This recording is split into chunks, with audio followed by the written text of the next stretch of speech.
Hey everybody, I'm Brian with Aromacup.com, and thank you as always for joining me here in my virtual coffee shop brought to you by Aromacup.com. In today's video, I'm going to give you an overview of how to make use of a stainless steel pitcher type milk frother. You can find a lot of these if you shop around, and most of them are going to be relatively the same, but the operation might be a little bit confusing. So I'm just going to show you guys how we can make use of one of these and how easy it is to make some really great frothed milk by making use of one. So let's dive right in and I'll show you how it's done.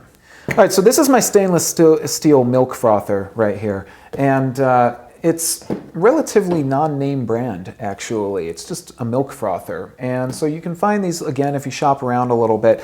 They're relatively simple. You have right here just a stainless steel pitcher, pretty straightforward, and then you have a wire whisk. This looks sort of like what you've seen in French presses. You have this wire whisk, and but this is not going to be used for making coffee. We're actually going to use this to make frothed milk. So I'm going to show you guys how that is done. I'm just going to take some of my warm milk and I'm going to pour it into my pitcher. I'm not going to use a whole lot. I just want to give myself enough to work with inside of the pitcher. And the one thing about a stainless steel milk frother is you can't see, actually let's use just a little bit more, you can't see what's going on inside of it while you're working with it. Because what you're going to do is place that lid on top of the milk frothing pitcher, and then you're actually going to just take this plunger and just start moving this up and down.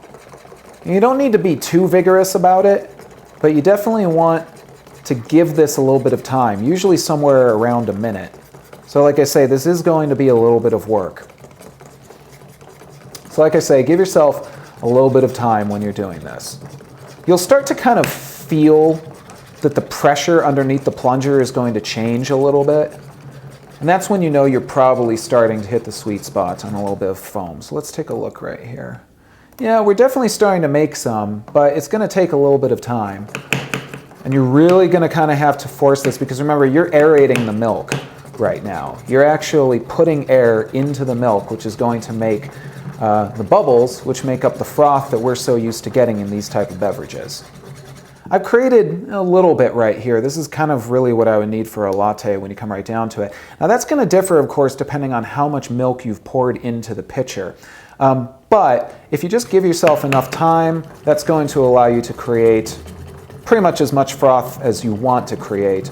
I'm not going to do this until we've created cappuccino type froth. I've used a little more milk than we would usually use in a cappuccino, but I wanted to make a latte today. So I'll give this just a little bit more, and then we'll make a quick latte. We're going to go ahead and make use of our Nespresso U single serve espresso machine right here. And I'm just going to go ahead and brew a shot of espresso. We've done a video on this machine, so I'm not going to give you an overview of it or anything like that. I'm just going to go ahead and brew a shot of espresso real quickly. And as always, guys, make sure to join us at Aromacup.com. You can find more information on coffee accessories such as this milk frother, single-serve coffee machines just like the Nespresso U. Join our coffee forums, find coupons to save money on great at-home coffee accessories, various things like that. And of course, recipes on how to make things such as the latte that I'm about to make right here. So I have my shot of espresso, and I'm going to start off with my Bodum double-walled mug. I'm going to add my espresso. And then again, depending on how much foam you want, you could come back and you could always give this a few more pumps in order to create a little bit more foam. And now you can just kind of make use of the lid on this pitcher in order to separate your milk and your froth.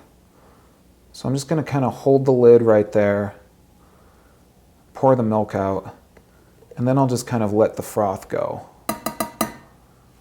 And that's pretty good. It's a quick latte. Again, like I say, depending on how much milk you use in that frothing pitcher, you're going to get a different amount of foam. More milk is going to equal less foam. So if you use less milk, you'll get more foam. I wanted to go ahead and do a latte here, so I used a lot of milk. I got some foam coming out of the milk frother right there, and of course lots of milk. Make sure your milk is hot, because it is kind of a drag when you pour your milk into your espresso and you find that it's gotten cold. But that's how easy it is to make use of a stainless steel milk pitcher milk frother.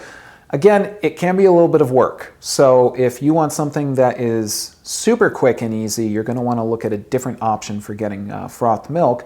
But these are pretty easy to use. The price point on them is not too bad. You're usually looking at about 30 bucks, maybe going a little bit above to about 50, depending on where you get it and whose name brand is on it and various things like that. But if you shop around, you can find these for a pretty good price, and you can create some real good froth for your own at-home coffee shop. So, as always, guys, I hope that has been useful to you guys. I'm Brian with Aromacup.com, and I'm going to ask you guys to enjoy your cup. I know I will, and I'll see you next time. Take care.